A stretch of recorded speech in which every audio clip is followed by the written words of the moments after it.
Welcome back to the Moyne Way Podcast, where we explore the people, ideas, and everyday moments that shape life here at Moyne College. Told through authentic stories, open conversations, and the spirit that makes this community one of purpose and belonging. Thanks for joining us this week on the Moyne Way Podcast, and I am blessed to be in the presence of the one and only Keya Myers. Keya, what's up? Hey, Isaiah. I love this. How y'all doing? We're doing well. I love this because me and Keya have so many conversations in the office, and I was like, yo, it wouldn't be right if we didn't get you on the podcast, so thank you for coming on. No problem. I appreciate you. What I want to start with is what brought you to Moyne? I mean, you've been here for so long, and, you have such deep roots, and everybody knows you, so I want to know, what is the origin story of you coming to Moyne? 2015, I was going to OCC. My best friend started working here, and she like, girl, come work in the caf. Like, you will love it. And I'm like, all right. So I filled out the application, and I started September 1st, 2015. I worked in the cafeteria until, I want to say, 2022. I was working a catering event, and Bill Brower tapped me on my shoulder, and he's like, what you still doing here? Shout out to Bill. And I'm like, excuse me? He like, yeah, like, if I had a magic wand, I could give you your dream job. Like, what would you do? And I was like, I don't know. I still can't answer that question, by the way. But I know it will involve people, because that's my happy place. But he's like, apply. If you need anything, let me know. Fast forward to the summer, I fill out the application, I get an interview. I reach out to Bill because I need some help with my resume, but he's traveling, so he can't even help me. Long story short, I got the job. Yep. I asked, at the same time, I was also interviewing to be a supervisor for Sedesco. I talked to Mike. I'm like, look, I got this opportunity at Moyne. Sky's the limits. I don't know where this could take me. I know I don't want your job. So, can I seize this opportunity? He said, Keya, call me back on Friday. I called him back on Friday. He said, you got the job. So not only did I get a start over at Moyne, but I also got a level up at Sedesco. Wow. So that was dope. That's amazing. What was your first impressions of Moyne when you got here? I think Father Kirby said it best. He said, something happens when you up here. You can't describe it. You can't really explain it, but something happens. And once you find your people, it's like a community that you could dream of. Yes, absolutely. And so you first started in the CAF, that's where I met you. Yes. How about that? What was that experience like working in the CAF, seeing students every single day, and navigating all the other stuff you had going on? I loved it. I loved it. I feel like the different jobs in the CAF, I should have never stopped being a table wiper. Okay. Because I feel like I got to talk to you guys the most when I got to wipe the tables. Shout out to all the food service people. Yeah, absolutely. But you get up close and personal with the students. And I feel like you guys come in there vulnerable. You need help. You just need somebody to feed you some good food, give you some good conversation. And that's what I live for. Absolutely. Absolutely. And we were talking a little bit off camera, but you being back in school now? Yes. So can you talk about what was going on prior to you coming to Moyne as far as degrees and schooling wise, and then why you wanted to get back into school at this time in your life? So I have an associate's degree from OCC. I got it in 2014. During orientation, I found out that I could take some classes. Starting at Moyne was different from working in food service, so I wasn't ready at first, but then that fall semester during year one, I'm like, I might could do this. Yeah. So I applied for spring, one class at a time, slow and steady wins the race. But now I got 7 classes left. Yes, come on. So that's exciting. Yes. It's not easy, but when you want something bad enough, nothing can stop you. So why not get it? It's a perk to the job. Yeah, and you said what, sociology? Yes. Why that? Because I couldn't stomach any more statistics to be a psych major. Oh, I feel that. Oh, you started off in psych? And they have statistics in psych? You got to take 2. Nah. Yeah, I would have been just like you. So I talked to my advisor, and I'm like, what's the next best thing? Where I could talk about people, find out why they do the things they do, how their environment affected, and they just go to social. And did your kids have any factor in you going back to school? Like, did they inspire you at all, or was that kind of a personal decision? I think it was more of a personal decision. Just for me to model what I expect of them. I can't force education down their throat if they never see me do it. Yeah. So, like, it's hard. Sometimes I need quiet weekends so I could bust out these papers because I only got one day off. But they get it, and they excited. Yeah. So that's cool.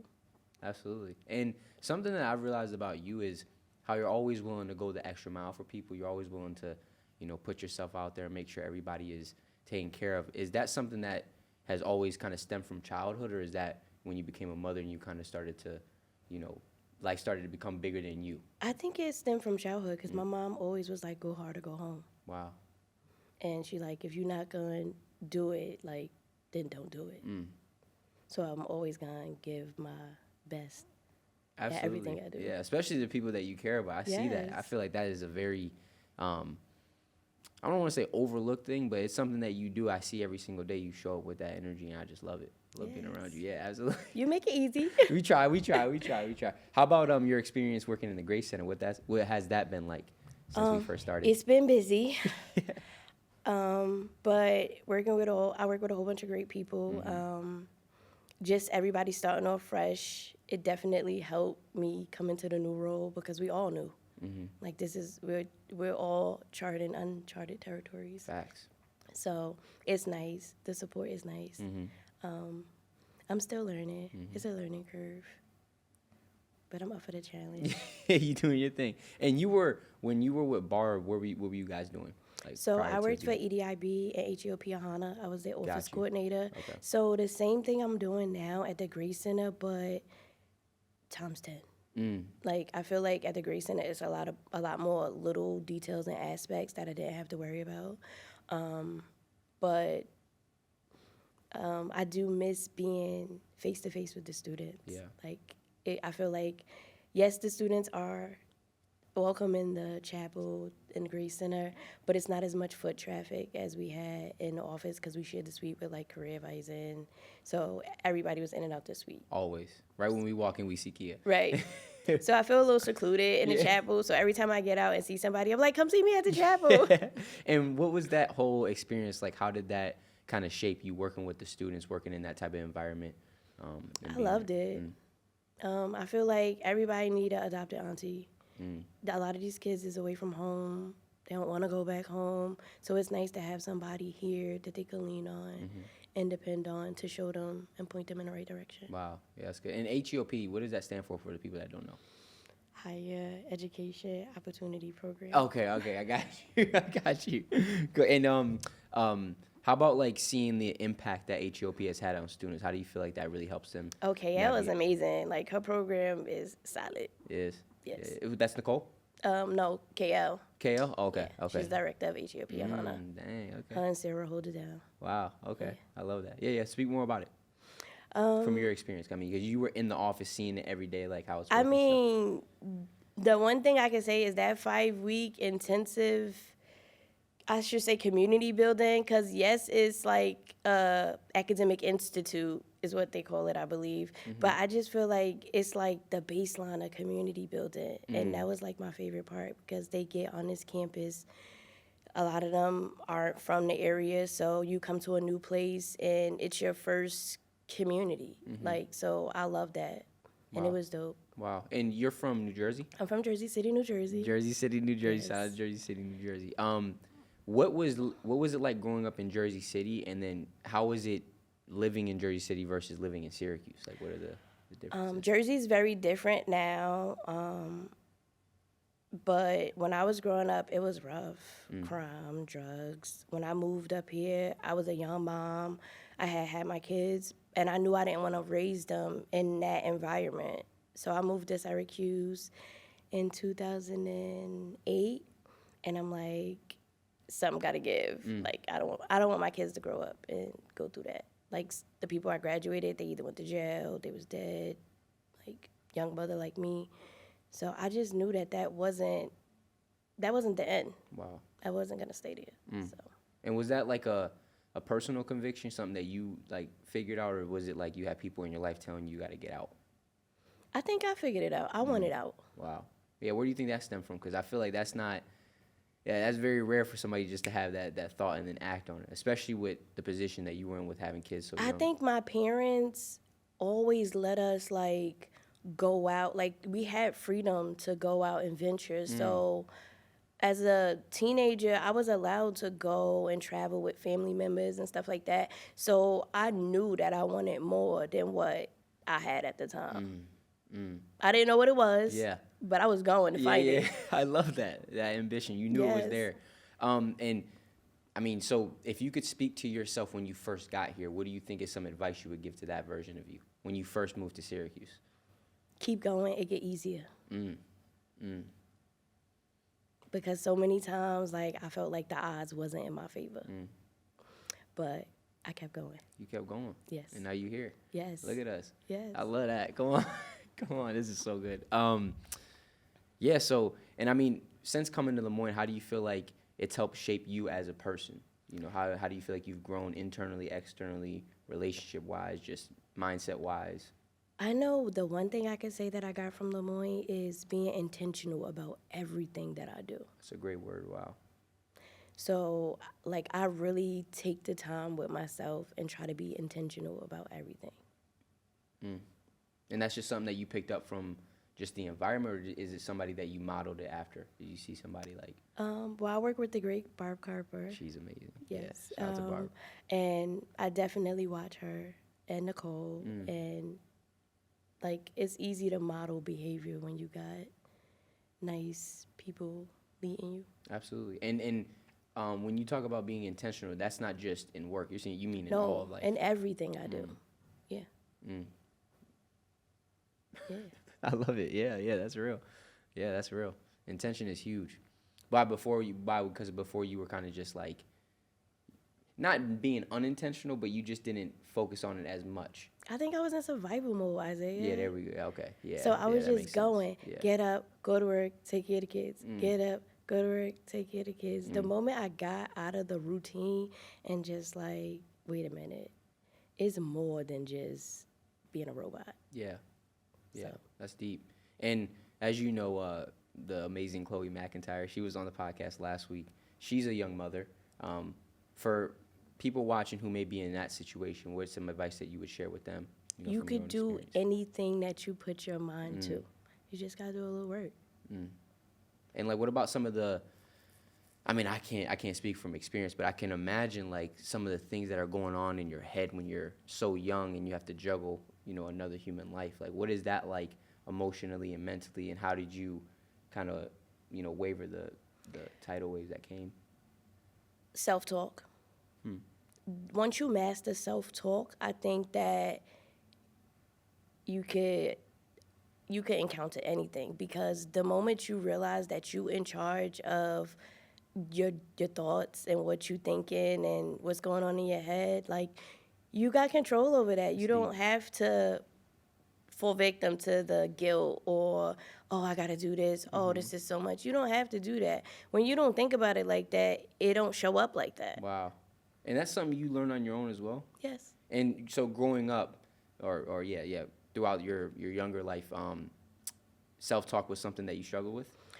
It wasn't something that I struggled with. I just don't think that it was a skill that I was taught. I got so you. the moment I learned it and realized it worked, I was like, I got a trick. Intentional. You started to be intentional with your self-talk. Exactly. That's huge. Yeah, because that's something that I'm sure you've seen working with students, but just the way that they talk about themselves, the way that they think about themselves is so limiting and negative. And then they got to try to show up in class, show up in work, show up in relationships, and it's like, that's tough. It is tough. You know what I mean? I don't know how we get to that point.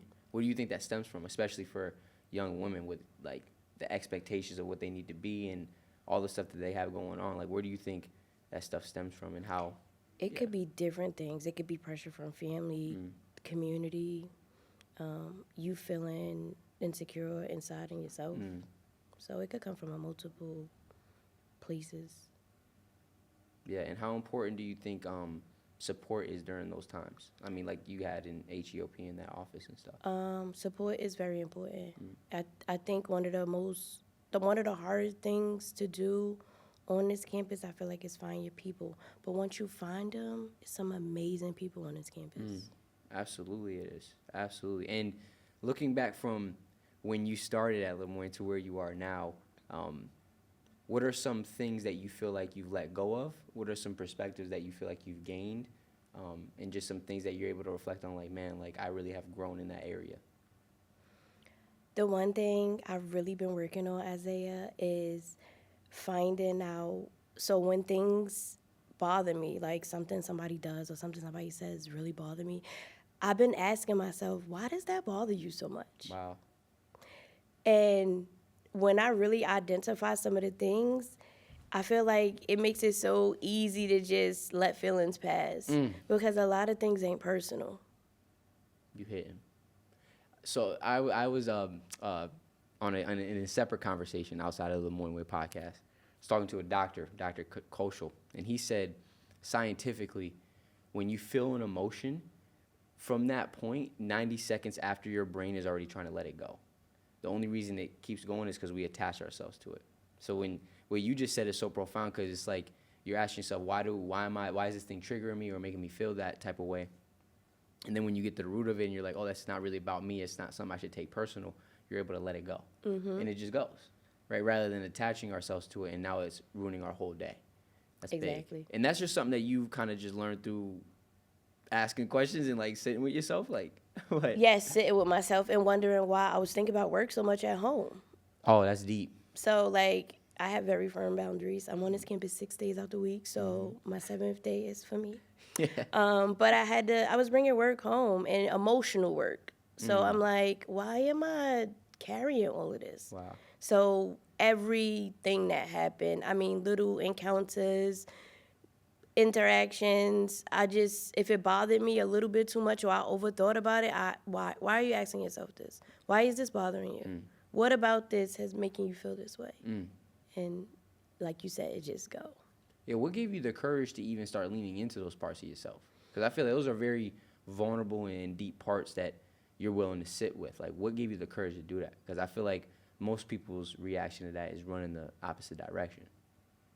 I went through a breakup. You gotta sit in it to get over it. Wow. Like, for the first time in my life, I sat in it. And when you wanna revamp yourself, you gotta start from scratch. So I feel like in that pain, it forced me to look at all aspects of myself. That's deep. There's a saying that says, allow your pain to make you better, not bitter. Exactly. Yeah. And you sitting with that allowed it to help you be better. And I've been glowing up ever You've been since. glowing. I Ever love it. since, Yo, yes. I swear I'd be so excited coming to the office. See, it's the best thing ever. And how about being a mother? What do you think are some lessons and insights you've learned from your kids? And how have you grown, just seeing them grow? Be honest. Us as parents, we think that they want the sugar-coated version. They just want you to keep it real. That's deep. Yeah, just be honest. Yeah. What about personally, like, just being a mother? Like, how do you feel like you've grown, seeing them grow? I know that all of them are individuals, so I can't give them the same version of myself. So I have to care for them individually. Yeah, shout out to your kids, man. Shout out to them babies. Yeah, shout out to all of them. They be coming in with so much energy. I think that's a reflection of you, too. And it's not, I feel like it's something that people don't understand, like, how tough it could be to navigate, you having children, you having work, you having all these things going on with relationships and stuff like that. And I know you mentioned it earlier, just like, I'm going to go get it. But, like, is there something internally, whether it's faith, whether it's inspiration, whether it's a certain person that has helped you to, like, really weather the storms that you've faced in your life? It's definitely faith. I grew up in church. I'm not really affiliated with organized religion, but I do know that there is a higher power. Somebody's up there pulling the strings. And yes, I do believe I'm more spiritual, not so much religious. But faith is a very inclusive thing. It's not one specific religion or anything. It's more of just like, yeah, like you believe in that. No matter what I'm going through, I can make it through. Somebody's walking with me. I already know that. That's deep. Yes. Somebody's walking with me. Yes. Come on. And so, also like talking about the be bitter, not be better, that stuff. How do you like when you look back at certain experiences and reflect on past situations you've been through? How do you not look back at those things with resentment or bitterness or allow those things to, linger in a negative way? Like, how have you been able to look back with gratitude and grace? And because every time we talk and you talk about past experiences, they're heavy and you've been through a lot, but it's never from a place of like resentment or speaking negatively of it. It's always like I was able to overcome and I grew. Because it was a lesson. It taught me something. It definitely was a lesson, a life lesson. No losses, just lessons. Lessons. Come on. And do you think that's like you, like were you always like that? No, I think I grew up. Talk about that a little bit. I feel like once you get in your mid-30s, a switch goes on. And like your whole perspective on life start changing. From what to what? Well, I feel like for me, I went from surviving to thriving. So, like I said, I was in robot mode for so long. But the moment I stopped and was like, wait a minute, this ain't it. I want more. I need more. I crave for more. Yeah, this ain't it. This ain't it. Yeah, I got you. Yeah, and you just put your head down, put one foot in front of the other, and Exactly. I'm gonna do Keep this. going. Have you ever struggled with doubt? Sometimes not so much doubt, more like faith. So when I'm talking, like if I don't see, I'm not looking for instant gratification, but I am looking for little things to show progress. I hear you. So sometimes when it lags, like the kids say, or my kids. When it lags. Yeah. So when it's like taking a little bit too long, sometimes I find myself like, all right, God, can I get a mustard seed? Because I feel like I don't have enough. Can you restore it? Because I don't know. Like, I'm still human. Yeah. But I feel like this is not happening. What's going on? Come on. I'm not a patient woman, Isaiah. Yeah, I got you. I think you're patient, but at the same time, you move with purpose. Yes, you know, say that. definitely. I think you got some patience. Like, you have to have patience to be a mother of the True. kids. You know what I mean, and deal with certain people you deal with. What are you most excited about currently in your life? Graduation. Fixing my house. I bought a house in 2024, so now I actually get to like make it what I want. Yeah. So That's awesome. exciting. And when do you graduate? So it says expected 2027. Ooh, okay. That'll be here before we know it. Okay. Yeah. That's it. Okay. And what is it like? Is there anything different that you're picking up from being in school now versus when you were in school growing up? Like, is it just a different like mode that you're moving through school with, or do you see school in a whole different, or education in a whole different way now? I think I see education differently. It's definitely like an asset. So why not? AI is a little intimidating, but it's a cool tool. I would love to learn how to take notes on a tablet. That don't work for me. I'm an old school paper, and I'm a paper pencil girl. Yeah. But when I see my classmates with their tablets, I know I be wanting to get on that too. Nathan just got Yes. an iPad. I'm like, man, I need to get that. Yeah. I was just asking the young lady that sit next to me in my English class, like, you write your papers on here too? And she was like, no, I use my laptop.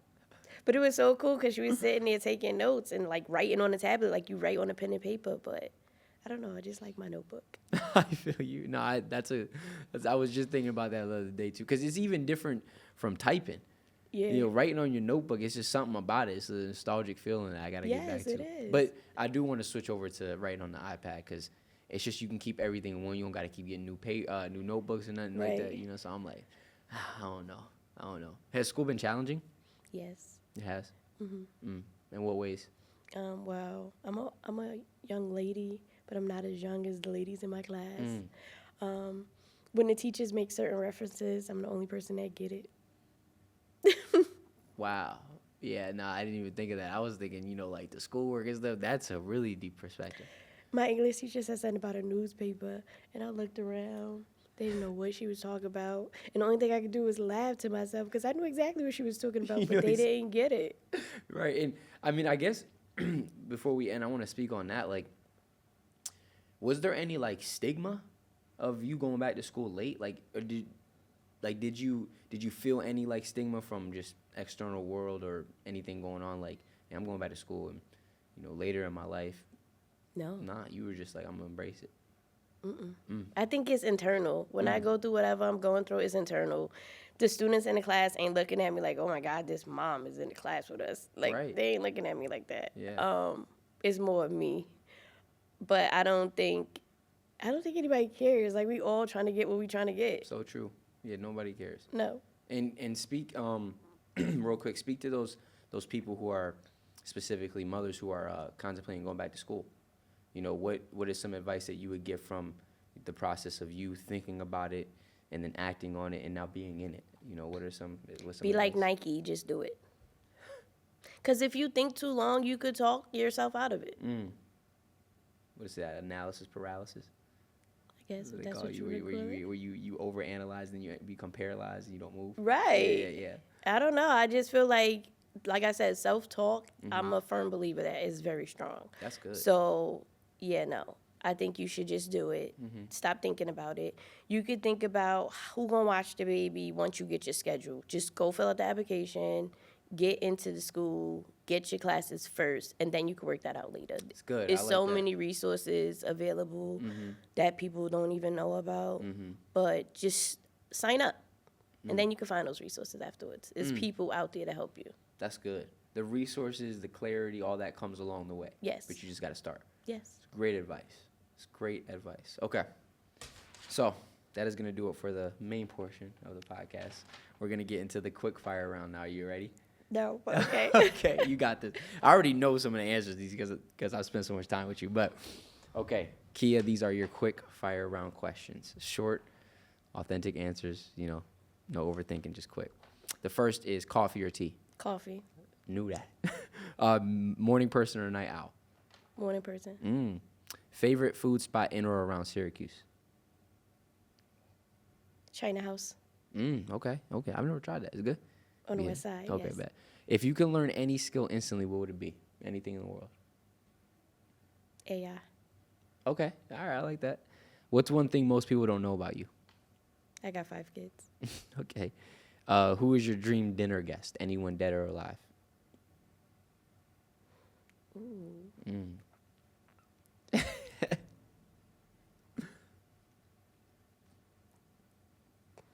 No comment. No, nobody? I got somebody in my head, but I'm not telling. Okay. All right. Yeah, we'll keep that. I'm gonna ask after outside the camera. You know. Okay. I do. Okay. Okay. Who or what inspires you most currently? Journey. Shout out to Journey. That's your youngest. My 6-year-old. Okay. Yeah. One word to describe Lemoyne. Community. And if everyone from Lemoyne was listening right now, what's one message that you would want to share with them?